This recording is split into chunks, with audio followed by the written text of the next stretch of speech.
মনের গভীর বিসমিল্লাহির রহমানির রহিম। মনের গভীরে ঈমান আলোক। কিছু হযরত ইব্রাহিম আলাইহিস সালামের গৃহ নির্জন পরিবেশে বসিয়া সর্বদা চিন্তা করিতেন। নানা ধরনের চিন্তা আসিয়া তার হৃদয় আচ্ছন্ন করিয়া ফেলিত। তিনি দেখিতেন তার মাতা-পিতা প্রতিবেশীগণ সকলেই হস্তনির্মিত মূর্তিকে পূজা করিতেছে। তাহা পাদদেশে মস্তক অনবরত করিয়া কুর্নিশ করিতেছে, অথচ মূর্তিগুলো কোনো কথা বলতেছে না, তার চলাফেরা করতে পারতেছে না। মানুষে কথা বলে, চলাফেরা করে, হাঁটা চলা তাহার শক্তি, বুদ্ধি, জীব তাহা সত্ত্বেও এই নির্জীব মাটির পুতুলকে কেন পূজা করে? উহাদের সম্মুখে নিজেদের একবার দুর্বল অসহায় মনে হয়। এ বালক হযরত ইব্রাহিম আলাইহিস সালাম মোটেই ভালো লাগতে না। তিনি জীবন্ত বুদ্ধিমান মানুষ, নিষ্প্রাণ, বলহীন এক ক্ষুদ্র পুতুলের সমান। মাতা নইবে ইহা কোন ধরনের রীতি? কিন্তু তিনি তখন ক্ষুদ্র শিশু বলিয়া ইহা প্রতিবাদ করতে সাহস হইত না। হযরত শিশু ইব্রাহিম আলাইহিস সালাম সুলভ স্বভাব, সুলভ জ্ঞান বলেই তার হৃদয় কীর্ণ কণে কণে একটি বিষয় প্রশ্ন জাগিত, এই প্রকৃতি জগতে কে সৃষ্টি করিল, কে সমস্ত প্রতিপালন পরিচালনা করতেছে? হৃদয় তাহার শুধু প্রশ্ন উদয় হইত, কিন্তু তিনি ইহার কোন জবাব খুঁজে পাইতেন না।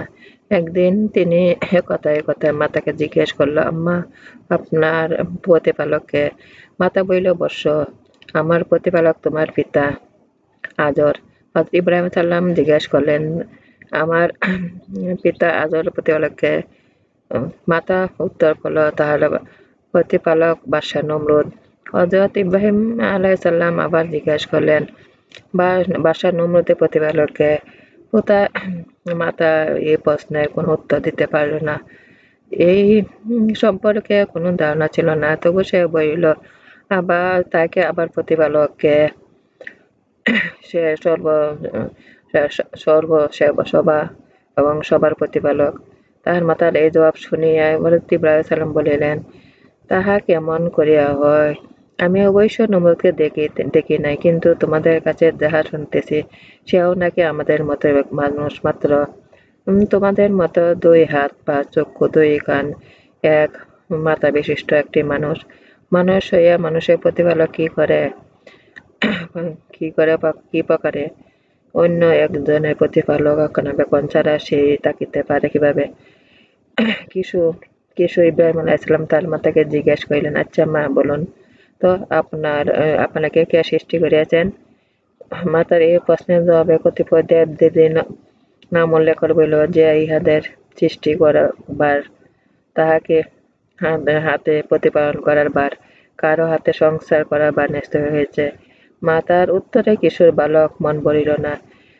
তিনি মাতাকে আবার নতুন প্রশ্ন করলেন। মাতা এ প্রশ্নের কোনো উত্তর দিতে না পারিয়া পুত্রকে ধমক দিয়ে বলিল, তোমার এসব কথা বলার দরকার কি পুত্র? এসব আলোচনা মোটেই ভালো নয়। মাতার এ ধমকে হযরত ইব্রাহিম সাল্লাম এর জিজ্ঞাসু মনে মোটেই শান্ত হইল না। তার হৃদয় কেবল ওলট-পালট হইতে লাগল। নমরুদের সৃষ্টিকর্তা ও প্রতিপালককে, আমারই সৃষ্টি প্রতিপালক, আমারই বা সৃষ্টি প্রতিপালককে? নিশ্চয়ই আমাদের বিশ্বজগতের সৃষ্টিকর্তা, পালনকর্তা একজন আছে, কিন্তু কে তিনি? এই ঘটনা ইব্রাহিম আলাইহিস সালাম সন্ধ্যাবেলা গৃহ উন্মুক্ত প্রাঙ্গণে পায়চারি করিতেছিলেন। তাহার অন্তরে সর্বদা সৃষ্টিকর্তার সম্পর্কিত গভীর প্রশ্ন চিন্তা বিরাজ করিতেছে। তিনি সহসা আকাশের পানে তাকাইয়া দেখলেন অসংখ্য উজ্জ্বল তারকা আকাশের গায়ে মিটি মিটি হাসিতেছে। দেখিয়াই তিনি আনন্দিত শৈশব বলে উঠলেন, ওহো, এবার আমি স্রষ্টার সন্ধান পাইয়াছি। এইগুলি অতি সুন্দর। এই তারকারাজি বুঝি আমার এবং আমাদের সবার সৃষ্টিকর্তা। এমন সময় এক বিষ ধরা আর কিছু নাই। কিন্তু অল্প কিছুক্ষণ পরেই তার ভ্রান্তি দূর হইল, যখন তিনি দেখলেন পূর্ব আকাশ হইতে সোনার তালার একটি উজ্জ্বল আলো পিণ্ড ক্রমশ ঊর্ধ্বাকাশে উঠিয়া সমগ্র জগৎকে স্নিগ্ধ আলো উজ্জ্বলিত করে, উজ্জ্বল আলো দ্বারা উদ্ভাসিত করিয়া ফেলিয়াছে। এবং উহা আলোর প্রভাব ক্ষুদ্র তারকারাজি নিজেদের ক্ষীণ আলোকসহ চোখের অন্তরাল হয়েছে। তখন তিনি বলে ওঠেন, হাই, আমি কি ভুল করিয়াছিলাম যে ক্ষুদ্র তারকারা অন্য প্রভাবে এক বিলীন হয়ে যায়? তাহারা কিছুতে আমার ষষ্ঠ হইতে পারে না। চন্দ্র উহাদের অপেক্ষা অনেক বিরাট। উহার এরূপ রূপ সৌন্দর্য আলোক রোশন বহু গুণে সেই। সুতরাং এই চন্দ্র আমার প্রভু, চন্দ্রই আমার স্রষ্টা। ইহার মতো এত বড় উজ্জ্বল আর কিছু নাই। কিন্তু কিশোর ইব্রাহিম আলাইহিস সালামের ভুল শীঘ্রই ভাঙিল। রাত্রি শেষে সূর্য আলোকরশ্মি কিরণ করিয়া চন্দ্রের আলোকে চটকে নিষ্প্রভ করিয়া দিল এবং সমগ্র উজ্জ্বল আলোকে আলোকময় হয়ে উঠিল। যখন বালক ইব্রাহিম আলাইহিস সালাম ভাবিলেন তাহার চন্দ্র খোদা নয়, এবং যদি উহা খোদাই হইত তাহলে সূর্যের আগমনে তাহা নিষ্প্রভ হইয়া হইত না। সূর্য সবার আগে বড় উজ্জ্বল, উহার দীপ্তি তারকারাজি চন্দ্র হইতে অধিকতর প্রভাময়। এত বোঝা যাইতেছে যে সূর্য সবার শ্রেষ্ঠ প্রভু। বিদায় শেষে ইব্রাহিম আলাইহিস সালাম বল বাংল। সন্ধ্যা আগমনে সূর্যের উজ্জ্বল নিস্তেজ হইয়া আবার ম্লান হইয়া আসিল। তখন বালক ইব্রাহিম আলাইহিস সালাম মনে মনে ধারণা জন্মিল, না, সূর্য এই জগতে প্রতিপালক নয়। যাহারা আলোর ক্ষণকাল পরে বা মিলাইয়া যায়, সে কখনো মানবের প্রভু উপাস্য হতে পারে না। প্রকৃত প্রভু উপাস্য যিনি, তিনি হইবেন এক সমস্তের অনেক ঊর্ধ্বে। তিনি হইবেন অভয় অক্ষয়। সকলের চোখের অন্তরালে তাকিয়া তিনি সমগ্র জগৎ পরিচালনা করিতেছেন। তারকা, সূর্য, চন্দ্র তাহারা ইঙ্গিতে উদয়িত অস্তমিত হইতেছে, ইহারা সকলেই তাহার হুকুমের দাস। সুতরাং আমি তাহার দিকে মুখ ফিরাইয়া একমাত্র প্রভু বলিয়া স্বীকার করিতেছি। এই বলে আল্লাহ তাআলা পবিত্র কোরআনে আছেন, যখন তারা ইব্রাহিম আলাইহিস সালামের উপর রজনীতমাচ্ছন্ন হইল, তখন তিনি তারকারাজি অবলোকন করিয়া বলিল, ইহা আমার প্রতিপালক। পরে যখন বিলীন হয়ে যায়, তখন আমি ভিন্ন বস্তুকে ভালোবাসি না। তৎপর তিনি জ্যোতির্ময় চন্দ্র দর্শন করিলেন। তিনি বললেন, ইহা আমার প্রতিপালক। পরে অস্থিরময় হইল। তিনি তখন বলিলেন, যদি আমার প্রতিপালক আমার পথ প্রদর্শন না করেন, তবে নিশ্চয়ই আমি পথভ্রষ্ট দলের অন্তর্ভুক্ত হইব। অতঃপর তিনি সমুজ্জ্বল সূর্য অবলোকন করিলেন। তিনি বললেন, ইহা আমার প্রতিপালক, ইহাই সে বৃত্তে বৃহত্তর। পরে যখন তাহা নিষ্প্রভ অস্থিরময় হইল, তখন তিনি পুনঃ, হে আমার সম্প্রদায়, তোমরা যে অংশীদার স্থাপন করিতেছ, আমি তাহা হইতে বিমুখ। নিশ্চয় আমি সুদৃঢ়ভাবে তাহার ওই দিকে বদনবন্ধন স্থাপন করিলাম, যিনি আসমান জমিন সৃষ্টি করিয়াছেন এবং মুশরিকদের অন্তর্ভুক্ত নহি। এইভাবে বালক ইব্রাহিম আলাইহিস সালামের মনে ঈমানের দীপ শিখা প্রজ্বলিত হইল। জ্ঞান হওয়ার অবধি তাহার হৃদয়ের মধ্যে যে মহাসত্তার জিজ্ঞাসা বারবার আছাড় খাইয়া ফিরিতেছিল, এবার তিনি তাহার জবাব খুঁজিয়া পাইলেন। হযরত ইব্রাহিম আলাইহিস সালাম বাল্য ভাষা, যাহাকে আল্লাহ দুনিয়ার বুকে প্রধান এবং বিশেষ নবী রূপে গণ্য করবেন, তাকে তিনি বাল্যকালে সাধারণ বালকের মতো রাখতে পারেন না। তার ভিতরে বিভিন্ন ধরনের বৈশিষ্ট্য স্বতন্ত্র ফুটে উঠবেই। এ অতি স্বাভাবিক এবং সঙ্গত। সুতরাং বালক ইব্রাহিম এর মনে অতি স্বাভাবিক কারণেই নানা প্রশ্ন, নানা জিজ্ঞাসা আপন হতে জেগে উঠল। একদিন বালক তার মাতার কথায় কথা জিজ্ঞেস করে বসলেন, আচ্ছা আম্মা, বলুন তো আপনার প্রতিপালককে? মাতা উত্তর করল, তোমার পিতা আজর। বালক আবার মাকে জিজ্ঞাসা করল, আজর প্রতিপালককে? মাতা জবাব দিল, বাদশাহ নমরুদ। বালক আবার জিজ্ঞাসা করলেন, নমরুদের পালনকর্তাকে? মাতায় প্রশ্নের উত্তর দিল না পেরে গিয়ে স্বামীর নিকট প্রশ্নের পাতা উত্তর খুঁজল। আজর জ্ঞানী ব্যক্তি, সে স্থির ঘটনা শুনে বুঝতে পারল যে এ ছেলেই মনে হয় একদিন বাদশাহ নমরুদের প্রধান শত্রু হবে। শুধুই তাই নয়, সে জাতির শত্রু হয়ে দাঁড়াবে। ইব্রাহিম এখন বড় হয়েছেন, সুতরাং তার মাতা উপদেশ, তিনি দিনের বেলা পবিত্র গুহা হতে বের না হলেও রাতের বেলা বাহিরে এসে প্রকৃতির দৃশ্য দেখে একদৃষ্টে তাকিয়ে থাকেন। প্রকৃতির দৃশ্য অপরূপ সৌন্দর্য দেখে তিনি মুগ্ধ হয়ে যান। তার মনে শুধু প্রশ্ন জাগে, আসমান, জমিন, পাহাড়, পর্বত, বন, জঙ্গল, তাছাড়া আসমানে অসংখ্য তারকা, চন্দ্র, সূর্য, এগুলো কোথায় হতে আসে, কে সৃষ্টি করেছে? এগুলি প্রতিপালনই বা কোনো এক মহা প্রতিপালক?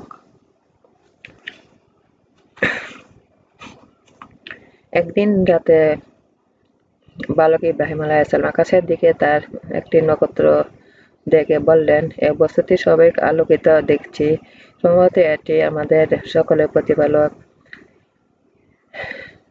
কিন্তু তারপর আবার দিবাবেগে সূর্য অস্ত গেল। তিনি তা আবার আপন মনে বললেন যে, না, উদিত অস্তিময়, তখন কখনোই বিশ্ব জগতের পথে হতে পারে না। কিছুদিন পরে ইব্রাহিম আলাইহিসসালাম তার মাতা পর্বত গুহা হতে নিজের ঘরে নিয়ে আসলো।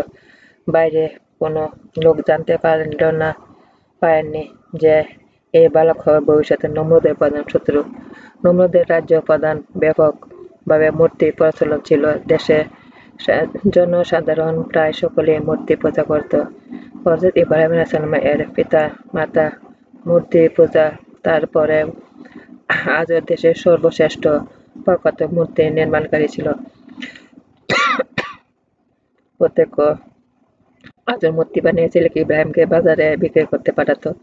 তিনি পিতার আদেশ অনুযায়ী মূর্তি বাজারে নিয়ে যেতেন, কিন্তু গিয়ে বলতেন, তোমাদের মন চাইলে আমার নিকট হতে তুমি এগুলি কিনে নিতে পারো, তবে এগুলি সত্য যে পূজা করলে তোমার তাতে কোনো উপকার হবে না। তার মুখে এত কথা শুনে মূর্তি পূজক দল তার বিরুদ্ধে তার পিতার নিকট অভিযোগ করল, হে হযরত, তোমার ছেলে আমাদের দেব-দেবীর পূজার সম্বন্ধে খুব খারাপ ধারণা পোষণ করে এসব। এতে পিতা আজর পুত্রের উপর অত্যাধিক বিরক্ত হয়ে একদিন তাকে জিজ্ঞেস করল, হে ইব্রাহিম, তুমি আমাদের বাপ দাদার ধর্ম রীতি বিশ্বাস মূর্তি পূজা সম্পর্কে কখনো ধরনের কথাবার্তা কখনো বলো না, এ তোমার আমার সকলের জন্য ক্ষতিকর কারণ হবে। তখন ইব্রাহিম আলাইহিসসালাম তার পিতাকে লক্ষ্য করে বললেন, পবিত্র কোরআনের ভাষা তা ছিল এরূপ, হে পিতা, তুমি এমন বস্তু উপাসনা কি জন্য করছো যে কানে শোনে না, চোখে দেখে না, তাদের নিজের কোনো শক্তি নেই, ওরা ভালো মন্দ করার শক্তি রাখে না, এরা তবে নিজেদের দেওয়া হতে একটি মাছেও তাড়াতে পারে না। হযরত ইব্রাহিম আলাইহিসসালামের কথা শুনে পিতা আজর তাকে ধমক সুরে বললেন, ইব্রাহিম, তুমি তাহলে আমাদের দেবতাকে অমান্য করেছ। যদি তাই হয় তবে আমি তোমাকে পাথরে আঘাত করে ফেলবো। এর আগে তুমি আমার সামনে হতে দূরে চলে যাও। ক্রমে ক্রমে দেব-দেবী সম্পর্কে বালক ইব্রাহিম আলাইহিসসালামের ধারণা মাতা পিতার বাহিরে অন্য জানতে পারলেন। তারা তার উপর অসন্তুষ্ট হয়ে শায়েস্তা করানোর উদ্দেশ্যে একটি ঘটনা বাদশাহ নমরুদের গোচরে আনলো। একথা শুনে লুটপাটে হযরত ইব্রাহিম আলাইহিসসালামকে রাজদরবারে হাজির করা হলো। হযরত ইব্রাহিম আলাইহিসসালাম নমরুদের দরবারে প্রবেশ করলেন এবং নমরুদের দরবারে উপদিষ্ট ছিল, কিন্তু ইব্রাহিম আলাইহিসসালাম তাকে সাজদা না করে উন্নত মাথায় সামনে গিয়ে দণ্ডবান হলেন।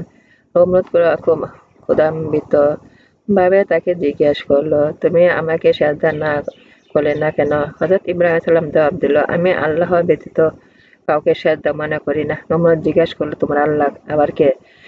হযরত ইব্রাহিম আলাইহিসসালাম জবাব দিলেন, যিনি জীবিত করতে মারতে পারেন, মৃত্যুকে বাঁচাতে পারেন, তিনি আমার আল্লাহ। নমরুদ বললে, যে জীবিত, মারতে, মৃত্যুকে বাঁচাতে আমিও পারি। একথা বলে পাপিষ্ঠ নমরুদ দুইজন বন্দীকে হাজির করিয়া একজনকে মুক্তি করে দিল এবং অন্যজনকে সঙ্গে সঙ্গে হত্যা করল। আমি বাঁচাতে মারতে পারি কিনা? এরূপ আমাকে আল্লাহ মানতে কি আপত্তি তোমার আছে? হযরত ইব্রাহিম আলাইহিসসালাম বললেন, আমার আল্লাহ সূর্যকে পূর্ব দিকে উদিত করে পশ্চিম দিকে ডুবিয়ে দেন। তুমি যদি খোদাই দাবি করো তবে সূর্য পশ্চিম দিকে উদিত করে ডুবিয়ে দাও। নমরুদ এবার কোনো জবাব না পেয়ে নিরুত্তর রইল। এরূপ ইব্রাহিম আলাইহিসসালাম রাজদরবারে হতে ঘরে ফিরে গেলেন। ওই দিন বহু লোক ইব্রাহিম আলাইহিসসালামের নমরুদের বিতর্কের ফলাফল লক্ষ্য করে দিবাজ্ঞান পেল, তওবা করে মহান আল্লাহর প্রতি ঈমান আনল। মাতা পিতার প্রতি সংঘাত শুরু। বালক হযরত ইব্রাহিম আলাইহিসসালাম একদা তার মাতাকে যেসব প্রশ্ন করেছিল, মাতার স্বামী আদরের নিকট খুলিয়া বলিল, সে হয়তো চিন্তিত হয়ে পড়িল। সে তার স্ত্রীকে বলল, ইব্রাহিম তোমাকে যে প্রশ্ন করিয়াছে তাহা অবাস্তব, ভিত্তিহীন নহে। তা অবশ্যই সত্য, কিন্তু হইলে কি হবে? এরূপ প্রশ্ন এদেশে কোনো লোকে মনে কোনো উদয় হবে না, উদিত হয় না। নিশ্চয় আমাদের সকলে, এমনকি বাদশাহ নমরুদের একজন সৃষ্টিকর্তা আছেন, কিন্তু কে বাদশার কাছে সেই প্রশ্ন তুলিয়া নিজের প্রাণ হারাইতে যাইবে? দেশের সকলে বাদশাহ নমরুদ এবং খোদা উপাসনা মনে বিশ্বাস করে, আমরাও তাকে মানিয়া চলি, কিন্তু দেখা যাইতেছে আমার এই পুত্ররত্নটি আমার ব্যতিক্রম, আমাদের প্রতি সে কখনো আসবে না।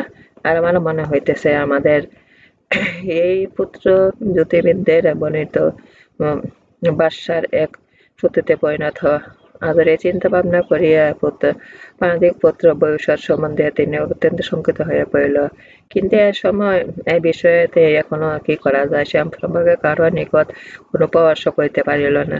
পুত্রের প্রশ্নের যৌক্তিকতা সারবত্তা উপলব্ধি করিতে পারিলেও আদর নিজের পরিবার ও পুত্রের নিরাপত্তার জন্য সর্বদা পুত্রকে নানাভাবে বুঝাইতে লাগিল, এবং পিতার ধর্মীয় নীতি বিরুদ্ধে কিছু বলিলে এবং বাদশাহ নমরুদের রাগের কারণ ঘটিতে পারে এমন কোনো কিছু সকলের এবং তোমাদের উপরে কঠিন শাস্তি নামে আসবে।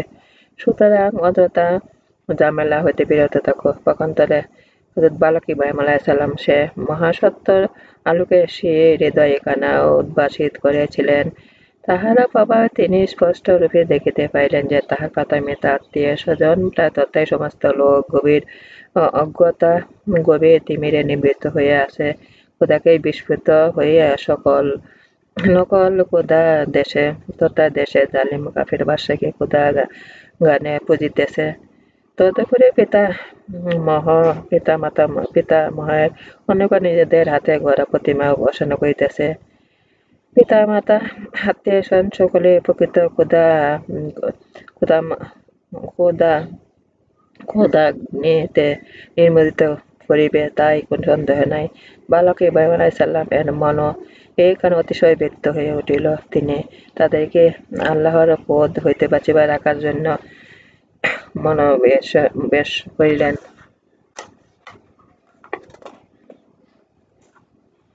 একদা তার জনক আজর গৃহের মধ্যে রক্ষিত কতকগুলি বিভিন্ন আকৃতির মূর্তি পূজা সমাধান করিয়া গৃহ হইতে বাহির আসিল। বালক ইব্রাহিম আলাইহিসসালাম পিতার কার্য নিরীক্ষণ করিয়া তার সম্বোধন করিয়া কহিল, হে পিতা, যে মূর্তিগুলো এতক্ষণ ধরিয়া পূজা করিলেন, উহা আমাদের উপকারে করে? আজর বলল, পুত্র, উহাদের উপকার কথা বলিয়া শেষ করা সম্ভব নয়। উহাদের অনুগ্রহ আমরা বাঁচিয়া আছি, উহারাই আমাদের অন্ন বস্ত্র যোগায়, উহাদের কল্যাণ আমরা সুখ শান্তি লাভ করি। হযরত ইব্রাহিম সাল্লাম বললেন, বেশ ভালো কথা আব্বা। আচ্ছা, এই মূর্তিগুলো নির্মাতাকে? পিতা বলল, বর্ষ এতঞ্চলে প্রায় মূর্তি আমার হাতের গড়া। আমি এতক্ষণ যাহাদের পূজা করি এগুলো নির্মাণ করিয়াছি আমি নিজে। হযরত ইব্রাহিম সাল্লাম বললেন, পিতা, একটি কথা জিজ্ঞাসা করিব কি? আজর বলিল, অবশ্যই জিজ্ঞাসা করতে পারো। হযরত ইব্রাহিম আলাইহিসসালাম বললেন, আচ্ছা বলুন তো পিতা, সৃষ্টি কি বড় না সৃষ্টি জগৎ? সৃষ্টিকর্তা কি বড় না সৃষ্টি জগৎ? আজর আলাইহিসসালাম বললেন যে সৃষ্টিকর্তাই তো বড়, তাহার আবার সন্দেহ কি? হযরত ইব্রাহিম সাল্লাম, তাই যদি হয় তবে পিতা, তবে তো মূর্তিগুলো উচিত আপনার উপাসনা করা, কেননা আপনি উহা স্রষ্টা, নির্মাণকারী। দেখা যাইতেছে যে তাহার বদলে ষষ্ঠ সৃষ্টির পূজা করিতেছে। ইহা কোন ধরনের রীতি? আজর ইব্রাহিম আলাইহিসসালাম ক্রমে সীমা অতিক্রম করে চলেছে। সঙ্গত হইয়া কথা বলো, দেবতার সম্পর্কে এ ধরনের কথা বলে মারাত্মক ক্ষতিকর সম্মুখীন হবে। হযরত ইব্রাহিম আলাইহিসসালাম, তাহলে পিতার হাতে করা মূর্তিগুলো কোনো ক্ষমতা নাই তাহার অহিত সাধন তো দূরের কথা, উহারা নিজের বিপদ নিজেরাই বারণ করতে পারে না। কেহ এই মূর্তি মাটির লয়ে মাথায় লাঠির আঘাত দিয়ে শূন্য করিয়া দেয়, তবে তাহা হইতে বাধা দান করিতে পারে না। আজর বলে, সাবধান ইব্রাহিম, তুমি পুনরা যদি এই ধরনের কথা বলো, আমি পিতা বলিয়া তোমাকে এইটুকু দয়া করব না। বাদশাহ নমরুদের হাতে তোমাকে সমর্পণ করিব।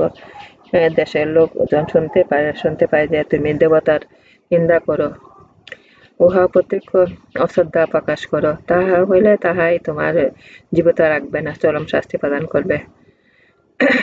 ইব্রাহিম পিতা সে কথা স্বীকার করি, তবে আমি এমনভাবে শাস্তি দিয়াও যদি তাহাতে এতটুকু অন্যায় জ্ঞান লাভ হয়, সত্য মিথ্যা উপলব্ধি হয়, বিবেচনা আসে, তবে আমার কোনো দুঃখ থাকবে না। পুত্রের কথা শুনিয়া আজর অত্যন্ত চিন্তিত মনে ভাবতে লাগলো, হায়, পুত্রের যাহা অবস্থা দেখিতেছি, তাহা সে নিজেও মরবে, আমাকেও মারবে। এই পুত্রকে নিয়ে আমি কি করব? এদিকে বালক ইব্রাহিম আলাইহিসসালাম মনে মনে দুঃখ করিতে লাগলেন, হায়, এভাবে চোখে আঙ্গুল দিয়ে পিতাও বোঝাইতে পারলাম না। সুদীর্ঘকাল অজ্ঞান তার অন্ধকার আবদ্ধ তাকিয়ায় সে এমন অন্ধ হইয়া রয়েছে যে স্বয়ং প্রভু না দয়া করিলে তা অনন্ত দূর হইবে না।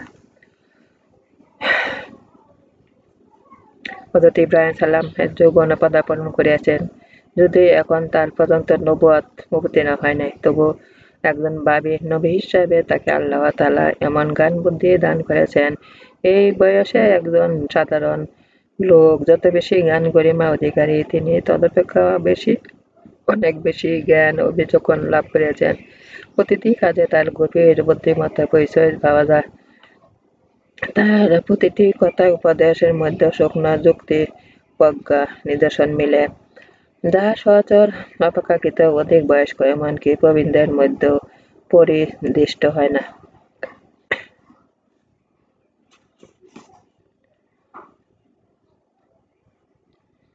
বছরের শেষ দিন আসিয়া উপস্থিত। অবশেষে তাই বলিয়া সুযোগ মতো মানুষ শিক্ষা প্রদানের জন্য বেলায় কোনো কসুর করে নাই। মানুষের চোখে আঙ্গুল দিয়ে শিক্ষা দেওয়া একটি সুবর্ণ সুযোগ তার সময়কে আসিয়া জুটিল, বছর শেষে আসিয়া উপস্থিত হইল। এই দিনটি মূর্তিপূজারীরা তারা একটি বিস্ময়ের পর্বদিন। এই দিন শহরের মহিলা পুরুষ সমস্ত একত্রিত হইয়া আনন্দ উৎসব করে মাতে। উহা জঘন্য উৎসব। উৎসবের উন্মুক্ত প্রাঙ্গণে নারী পুরুষ মদ্যপান উলঙ্গ নৃত্য, যে কোনো নারীর সহিত কোনো পুরুষের সঙ্গে চোখের সামনে ঘটে, ইহাতে কাহারও আপত্তি থাকে না, নিকট কোনো রোগ দোষ বলিয়া বিবেচিত হয় না। এভাবে পিতার সামনে কন্যা, পুত্রের সামনে মাতা নির্কঞ্চক বেবিচার করা কি আনন্দ বলে মনে করিত। নির্দিষ্ট তারিখে সকলে আনন্দের মেলা গমন করিলে কতিপয় সমবয়সী যুবক ইব্রাহিম আলাইহিসসালামকে বলিল, চলো ইব্রাহিম, আনন্দ মেলা যায়। ইব্রাহিম আলাইহিসসালাম এই মেলাকে ঘৃণা করিতেন। তাছাড়া এ সময় একটি উদ্দেশ্য সাধন করার ছিল, সুতরাং তিনি বললেন, আমি অসুস্থ, আমার মেলায় যাওয়া সম্ভব নয়। যুবকেরা মেলা চলিয়া গেল। শহরে পুরুষ নারী যুবক সবাই যোগদান করিল। স্থানীয় বৃহত্তর পূজা একবারে জনশূন্য। লোকজন মেলা যাইবার কালে তাহার সহপ্রধান দেবদাবীর নানা প্রকার খাদ্য সামগ্রী ভোগ করিয়া চলিল। এই মন্দিরে প্রায় শতাধিক দেবদেবী প্রতিষ্ঠিত ছিল। এই মন্দিরে এই সময় লোকজন ছিল না। ইহা দেখিয়া চরম সুযোগ মনে করিয়া ইব্রাহিম আলাইহিসসালাম তাহা গোপনে সাধনের উদ্দেশ্যে প্রবৃত্ত হইল।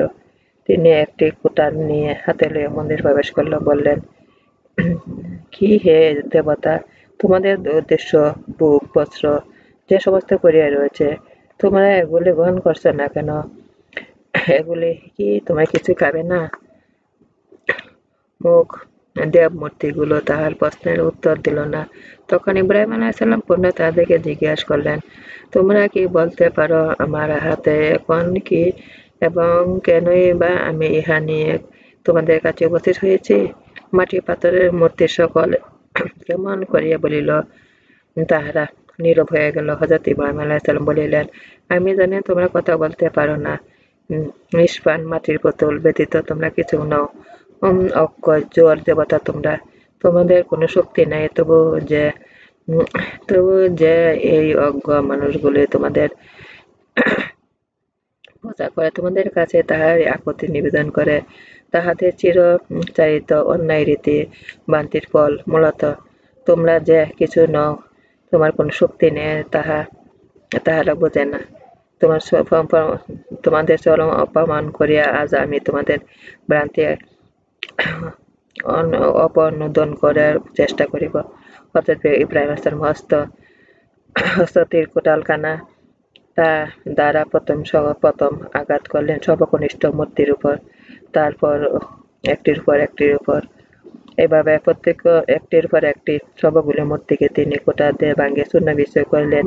সর্বকাল বড় মূর্তি ছিল, সেটিকে তিনি আঘাত না করিয়া কোটায় তার গলা ঝুলিয়া রাখিয়া আসিলেন। ওদিকে আনন্দে মেলা শেষ হইলে লোকজন একেবারে শহরে ফিরিয়া আসিল, উৎসব হইতে ফিরিয়া আসিল। কিছুক্ষণ পর তারা উৎসব সম্পর্কে আলোচনা করিতে চলিল। তখন উপাসনার সময় হইল। তখন দেবদেবীর উপাসনার জন্য গেল, কিন্তু গিয়া দেখিল তাহার চক্ষু মাথা তালুতে উঠিয়া গেল। হায়, কি সর্বনাশ! কে এমন ঘটাইছে? তাহার সমস্ত দেবদেবী প্রতিমা দেবতার একটি চরম এই দুর্দশা দেখিয়া হায় হায় বলিতে লাগিল। কার দ্বারাই ঘটনা ঘটে? আলাপ আলোচনা শুরু হইল। যে যুবকেরা ইব্রাহিম আলাইহিস সালামকে মেলা যাইতে আহ্বান করেছিলেন, তাহারা বলিল, ইব্রাহিম নামক এক পুত্র আছে, তাকে আমরা মেলা যাওয়ার জন্য বলেছিলাম, কিন্তু সে মেলা যায় নাই। সে একমাত্র শহরে ছিল। যতদূর সম্ভব তাহারাই এক ঘটনা সংগত ঘটিয়াছে। অপর একজন বলিল, হা হা, সে নাকি এমন যে বলে যে মাটির পুতুল, মিথ্যা, ইহাতে কোনো ক্ষমতা নাই। আমরা কেবল ভ্রান্তিবশত উহাদের পূজা করিতেছি। শুনিয়া তাহা সমস্ত লইয়া তার পিতার পুত্রের মধ্যে কয়েকবার বাদানুবাদ হইয়া গিয়াছে। লোকটি এই কথা শুনিয়া সঙ্গে সঙ্গে কয়েকজন ব্যক্তি বলে উঠিল, তোমার বল কি? ছেলেতে স্পর্ধা এত বড় বাড়িল কিভাবে? যা হচ্ছে তাহাই তো পরিষ্কার বোঝা যাইতেছে। মন্দির এই দুর্ঘটনা তাহাই কারসাজি। সে আশা উন্নতি হয়ে সাহস পায় নাই। শেষ পর্যন্ত সব্যস্ত হলে ইব্রাহিম আলাইহিস সালামকে সামান্য ডাকিয়া জিজ্ঞাসা করা হলো, সে এমন কাণ্ড ঘটাইল কোন সাহসে? কয়েকটি লোক তাহাকে ডাকিয়া আনিতে রওনা হইল। তাদেরকে বলিয়া দেওয়া হইল যে সহজে আসিতে না চাইলে তাকে পাকড়াও করিয়া আনা হয়।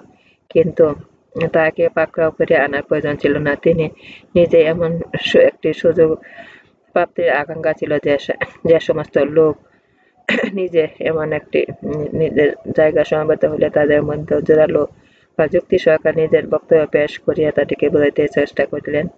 সুতরাং লোকগুলি তাহাকে ডাকিয়া আসার পর সাথে সাথেই তিনি মজলিসে গিয়ে উপস্থিত হইলেন। তথায় তিনি উপস্থিত হইবার মাত্র মন্দিরে পুরোহিত রাগমিত ভাবিয়া তাকে বলল, ইব্রাহিম, তুমি কি বলতে পারো আমার দেবদেবীতা এরূপ ব্যবহার করছে কে?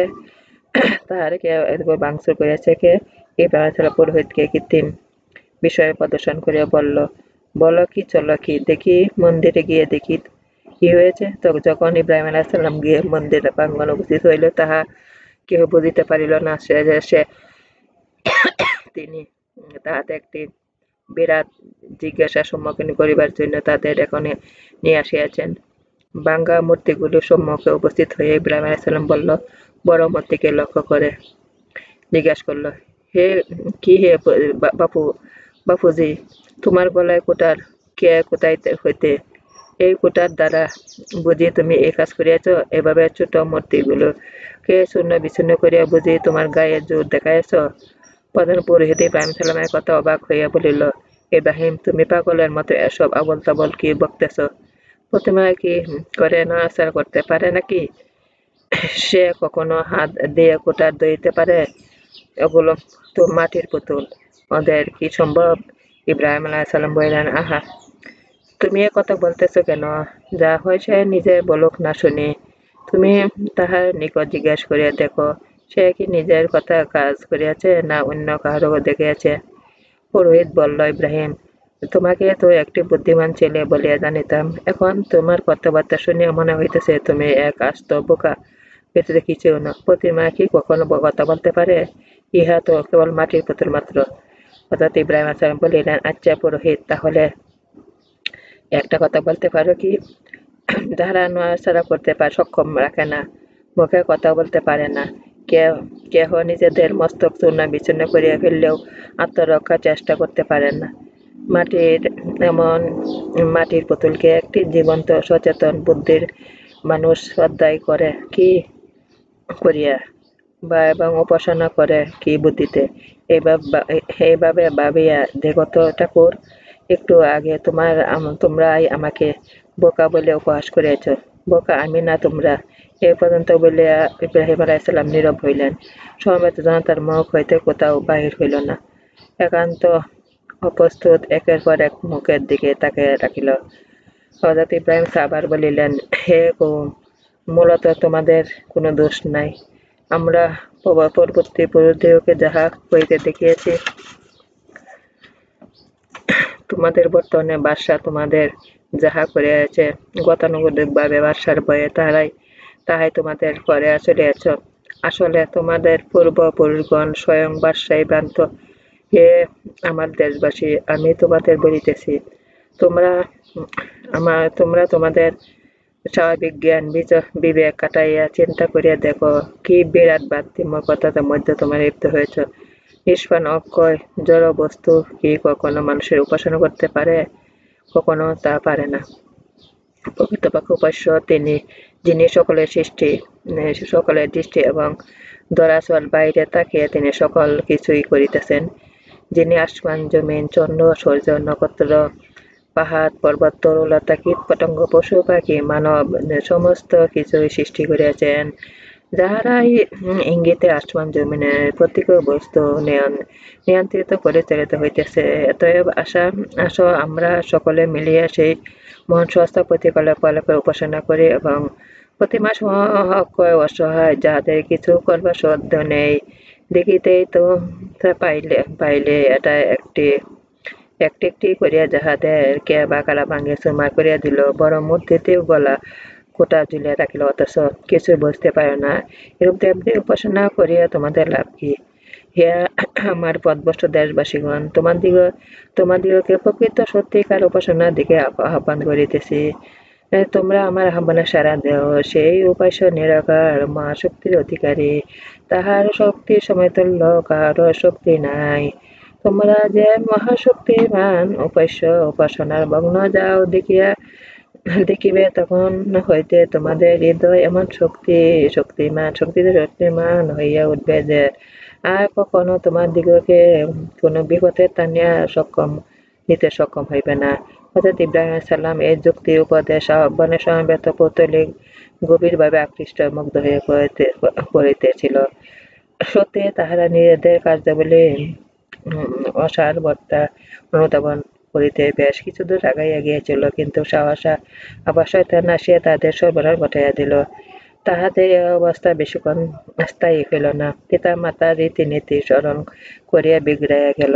বলল, বুঝিয়াছি ইব্রাহিম, তাহা হইলে তোমারই অপকর্ম।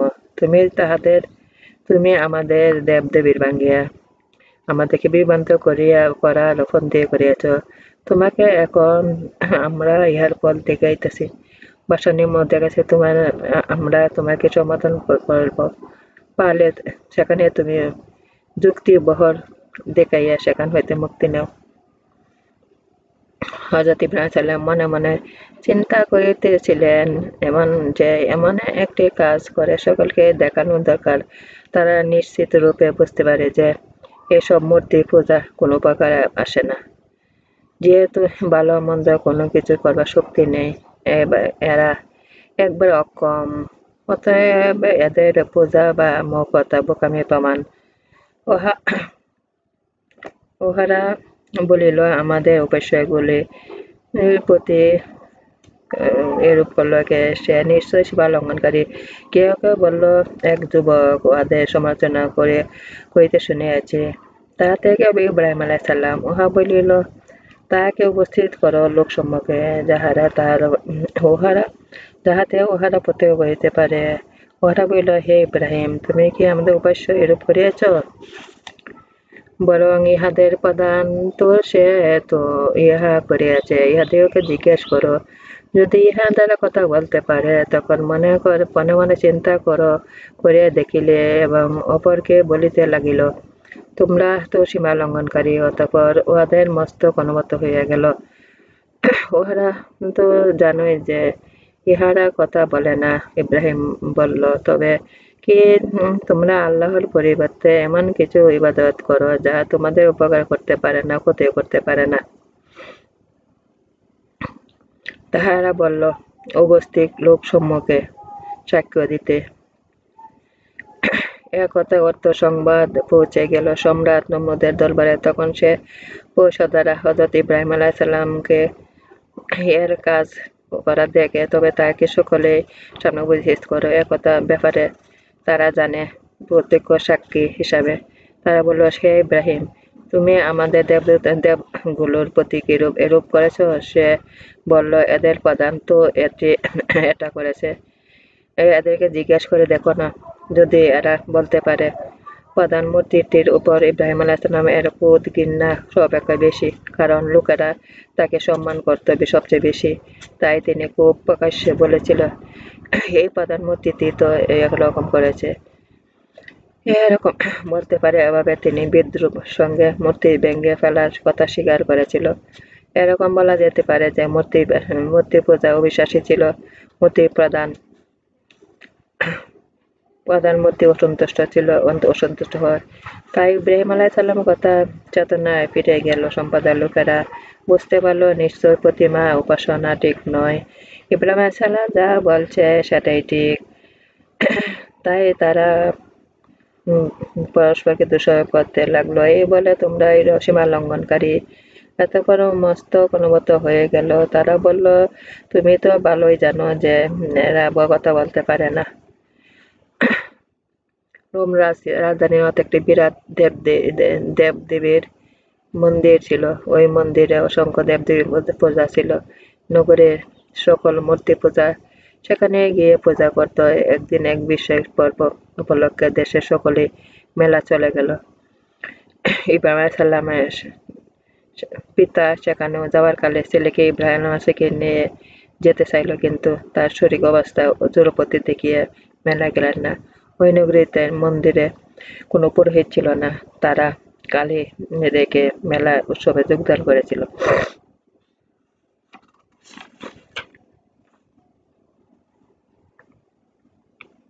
আমার নামাজ, আমার উপাসনা, আমার জীবন, আমার মন সব আল্লাহর। আমি আল্লাহর কাছে আত্মসমর্পণ করেছি।